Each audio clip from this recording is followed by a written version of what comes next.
Hvala, Janko, da nas ne rabim več. Pozdravi naše gledalce in reči pa.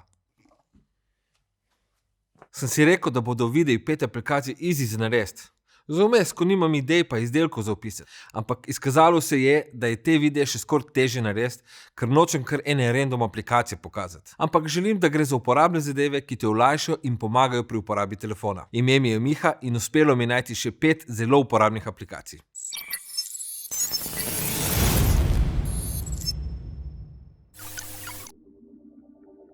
Vsi telefoni imajo že naloženo aplikacijo za galerijo slik, ampak niso vse dobre. Meni je recimo galerija, ki je naložena na mojem Huawei telefonu, za nič. Najbolj sem bil pa zadovoljen z galerijo pri svojem Sony Xperia Z1 telefonu. Tista galerija mi je tako ostala v spominu, da sem prečesal ves Play Store, sam da sem našel nekaj vsaj podobnega. In Pictures je najboljši približek tej galeriji. Določiš, kateri album ti privzeto prikaže, ali pa izbereš, da ti pokaže vse slike. Če imaš vklopljeno geolokacijo, lahko določiš, da ti razvrsti slike po lokaciji, datumu in tipu datotek. Zraven imaš pa še možnost ustvariti skrito galerijo, kjer shraniš najbolj kočljive oziroma slike, katere nočeš, da vidi vsak, ko ti šlata po telefonu. Pa še brezplačna je. Če uporabljate aplikacije kot so VLC, BS Player ali MX Player za predvajanje svojih video vsebin, verjetno veste, kako je fajn, ko kontroliraš glasnost in svetlost ekrana samo z drsanjem prsta po levi ali desni strani ekrana. In točno to vam omogoča Touch Controls za YouTube. To ni samostojna aplikacija, ampak je dodatek YouTube aplikaciji. Ko gledate svoje priljubljene YouTube vsebine, kot so recimo moji videi, hvala, ker ste naročili, by the way, lahko enostavno z drsanjem prsta po levi strani kontrolirate svetlost ekrana, po desni pa glasnost videa. Ni treba več pritiskati gumbo na telefonu ali vleči dol notifikacije in tam upravljati s svetlostjo. V osnovi je aplikacija brezplačna, plačljiva premium verzija pa ti omogoča dodatne funkcije.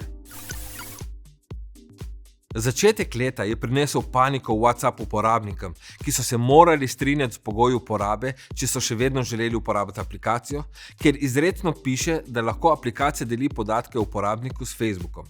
Sicer ne same vsebine sporočil, ampak še vedno kar precej stvari. S tem se je začela ogromna migracija uporabnikov na druge aplikacije, kot so recimo Signal in Telegram. Jaz sicer WhatsAppa nisem uporabljal, tako da teh težav nisem imel, sem pa s tem spoznal Signal. Zakaj mi je všeč? Predvsem zato, ker lahko pošiljam sporočila prijateljem, ki uporabljajo Signal, če ga pa nimajo, dobijo pa navadno SMS sporočilo. Nič več teženja, naloži si to aplikacijo, da si lahko piševa. Signal sicer nima tako veliko featurejev kot recimo Telegram, je pa varnejši, saj ponuja end-to-end enkripcijo sporočil. Predvsem je pa popolnoma zastonj. Ta aplikacija bo trenutno prišla prav staršem, zaradi šolanja na domu. Uporablja napredno umetno inteligenco, ki pomaga pri reševanju matematičnih težav. Ni važno, kje je zapisana matematična formula, na papirju, ekranu, ali je pa napisana na roko ali pa natipkana. Enostavno pofotkate enačbo in aplikacija vam ponudi rešitev ali pa vam pove, če ste jo napačno rešili. Ponudi vam tudi postopek, kako se pravilno reši matematični problem, korak po koraku. Formulo lahko tudi lastnoročno pišete ali narišete v aplikaciji.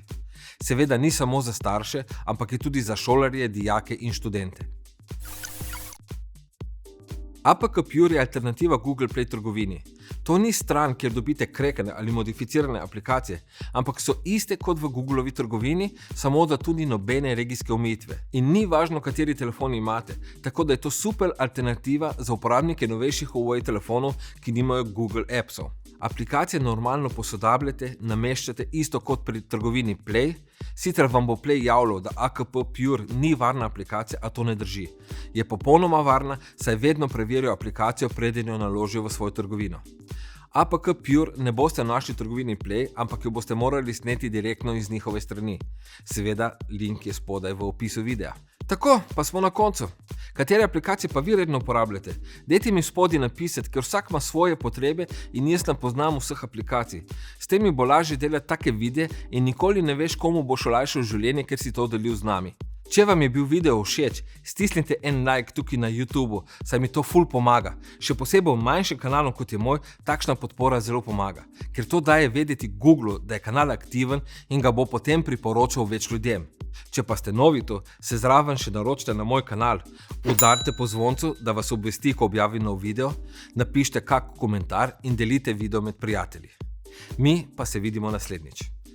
Čau! Okay.